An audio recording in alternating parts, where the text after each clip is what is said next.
Hello viewers, welcome to filmi craft. நான் உங்கள் அருண். இந்த எபிசோடு நம்ம பார்க்க போகிற படம் 2024 ஃபிலிம் ஃபெஸ்டிவல்ஸ்லாம் ரிலீஸ் ஆகியிருந்தா கூட தியேட்டர்ஸில் 2025 தான் ஒரு அமெரிக்கன் எரோட்டிக் த்ரில்லர் படமாக வெளியான போன் லேக். இப்போ இந்த படத்துடைய கதை என்ன அப்படின்னு பார்த்தீங்கன்னா, படத்துடைய ஆரம்பத்திலேயே ஒரு ஆண் ஒரு பெண், அவங்க யார் என்ன ஏது அப்படின்னே நமக்கு அப்போ தெரியலை, ஒன்றும் புரியலை. அவங்க ரெண்டு பேரும் நிர்வாணமாக காட்டுக்குள்ளே ஓடுறாங்க. உயிர் உழைச்சா போதுங்கிற அளவுக்கு எவனோ ஒரு சைக்கோ கிட்ட இருந்து தப்பிச்சு பொழைச்சி ஓடுறாங்க. ஆனால் ஒரு கட்டத்தில் அவங்களுடைய ஓட்டம் ஒன்றும் வேலைக்கு ஆகலை. ஒரு கட்டத்தில் யாரோ ஒரு சைக்கோ சீரியல் கில்லர் அந்த மாதிரி ஒரு நபர் அவங்க ரெண்டு பேர்த்தையும் கொடூரமாக கொலை செஞ்சு போடுறான். இப்போ நேராக கட் பண்ணால் நம்ம கதாநாயகியுடைய இன்ட்ரோ.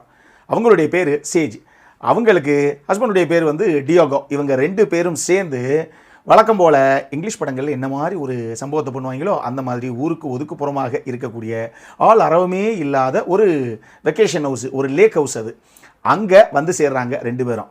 இதில் நம்ம டியாகோ இருக்கார், அவர் ஒரு கம்யூனிட்டி காலேஜில் டீச்சராக இருக்கக்கூடிய ஒரு நபர் தான். இருந்தாலும் அவருக்குள்ளே எவனோ ஒருத்தன் மனசு அளவில் இறங்கி நம்ப வச்சிருக்கான், நீங்கள் ஒரு மிகப்பெரிய நாவலாசிரியர், நீங்கள் நாவல் எழுதக்கூடாது அப்படின்னு. இதனால் அந்த பயவில் இருக்கிற அந்த வாத்தியார் வேலையும் விட்டுவிட்டு நான் நாவல் தான் எழுத போகிறேன் அப்படின்னு இப்போ அதுக்கு தான் இங்கே வந்திருக்காப்புல. இப்போ இவர் வந்துட்டாருன்னா அப்புறம் இந்த வாழ்வாதாரம்னு ஒன்று இருக்குல்ல, சோத்துக்கு யார் சம்பாதிக்கிறது, அதனால் இவங்க எடிட்டராக ஒரு ஜாப் எடுத்துக்கிறாங்க நம்ம சேஜ். இப்போ இந்த கப்பல் அந்த வெக்கேஷன் ஹவுஸ்க்கு வந்து சேர்றாங்க. வந்து பார்த்தா ஊருக்கு ஒதுக்குப்புறமாக அந்தளவுக்கு லக்ஸரியாக செம்மையான ஒரு வீடு, பின்னாடி லேக் செட்டப்போடு இருக்குது.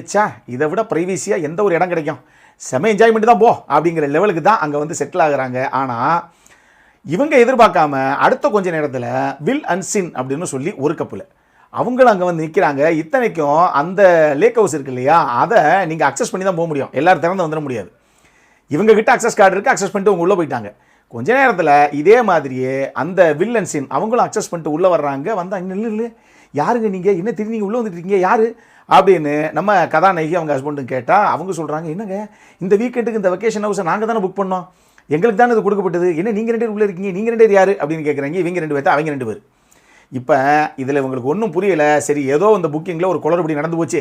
நான் என்ன சொல்கிறேன், நம்ம ஆளாளுக்கு நீங்கள் தங்குறீங்களா நாங்கள் தங்குறோமா அப்படின்னு சொல்லி சண்டை போட்டுக்கிட்டு முடிவு இல்லாமல் தெரியறதை விட நம்ம ரெண்டு பேருமே அட்ஜஸ்ட் பண்ணி இந்த லேக் ஹவுஸில் ஆளாளுக்கு ஒரு பக்கம் எடுத்துக்கலாம். அதான் இவ்வளோ பங்களா மாதிரி இருக்குதே பார்க்குறதுக்கு, இத்தனை ரூம் இருக்குதே, நம்ம இதை வந்து பிரிச்சுக்கலாம்.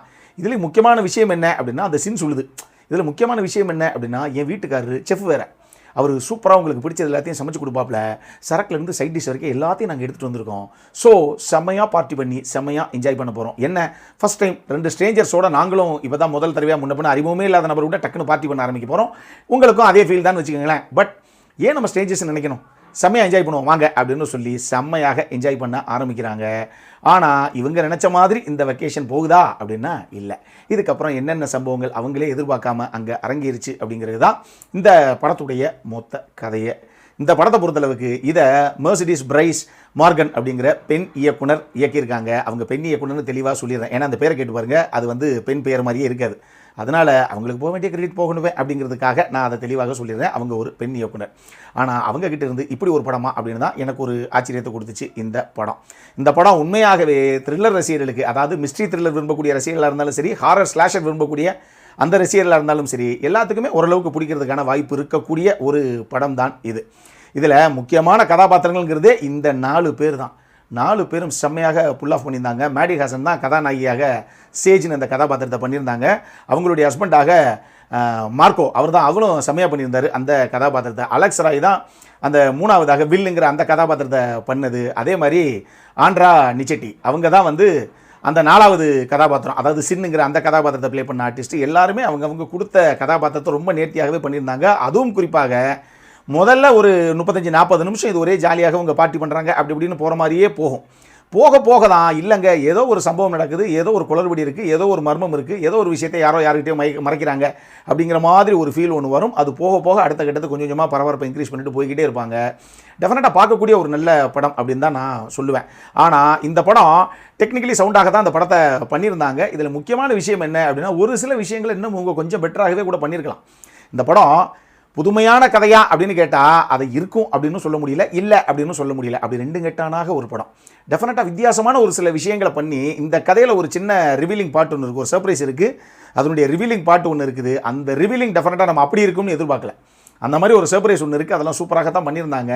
ஆனாலும் அதுக்கடுத்து எதுக்காக இந்த ஹண்ட் டவுன் பண்ணுற வேலை எதுக்காக அப்படிங்கிறத இன்னுமே உங்கள் கன்வின்சிங்காக கொஞ்சம் சொல்லியிருக்கலாமோ அப்படிங்கிற மாதிரி எனக்கு ஒரு ஃபீல். படத்துடைய ஆரம்பத்தில் நிர்வாணமாக 2 பேர் ஓடினாங்கல்ல, அவங்களையும் ஒரு அந்த சைக்கோ கில்லர் வந்து போட்டதாக காமிச்சாங்க இல்லையா, அது மொத்த படம் பார்த்து முடிக்கும் போது என்ன ஏது யாருங்கிறதெல்லாம் நமக்கு புரியுதுன்னு வச்சுக்கோங்களேன். இருந்தாலும் முதல்ல எந்த ஒரு முகமும் எதுவுமே தெளிவாக நமக்கு காமிக்கப்படாது. அந்த 2 பேர்த்த கொண்ட நபர் யார் அப்படிங்கிறதெல்லாம் எதுவுமே நமக்கு சித்தரிக்கப்பட்டிருக்காது. அதையுமே அந்த மாதிரி ஒரு சில விஷயங்களை கொஞ்சம் அந்த டாட்ஸை கிளியராக கனெக்ட் பண்ணி இன்னும் கன்வின்சிங்காக அதை கொண்டு வந்திருக்கலாமோ அப்படிங்கிற மாதிரி, அதாவது சும்மா டைலாக்லேயே பேசாமல் அது விஷுவலாக சீன்ஸாக வச்சு கொஞ்சம் போர்ட்ரே பண்ணியிருக்கலாமோ அப்படிங்கிற மாதிரி எனக்கு ஒரு ஃபீல். அடல் காண்டை பொறுத்தளவுக்கு இந்த படத்தில் ஹெவியான அடல் காண்டன்ட் இருக்குது. நான் தான் சொன்னேன், படத்துடைய ஆரம்பத்தில் 2 பேர் நிர்வாணமாக ஓடுறதா தான் அந்த காட்சியே ஆரம்பிக்கும். அதனால் ஃபேமிலிக்கும் இந்த படத்துக்கு சம்மந்தமே கிடையாது, சீனுக்கு சீனு தான். அந்த மாதிரி ஒரு சில சம்பவங்கள் உள்ளே இருக்குது. இதை மட்டும் மைண்டில் வச்சுக்கோங்க. என்கிட்ட கேட்டால் பெரிய எக்ஸ்பெக்டேஷனோட போகாதீங்க. பட் டெஃபினட்டாக இன்றைக்கி நைட்டு பார்க்குறதுக்கு ஒரு நல்ல த்ரில்லர் படம் தான் இது. இது நிறைய பேரை கவர்றதுக்கான வாய்ப்புகளும் இருக்குது. ஸோ பார்க்கணும் அப்படிங்கிறவங்க டெஃபினட்டாக பாருங்கள்.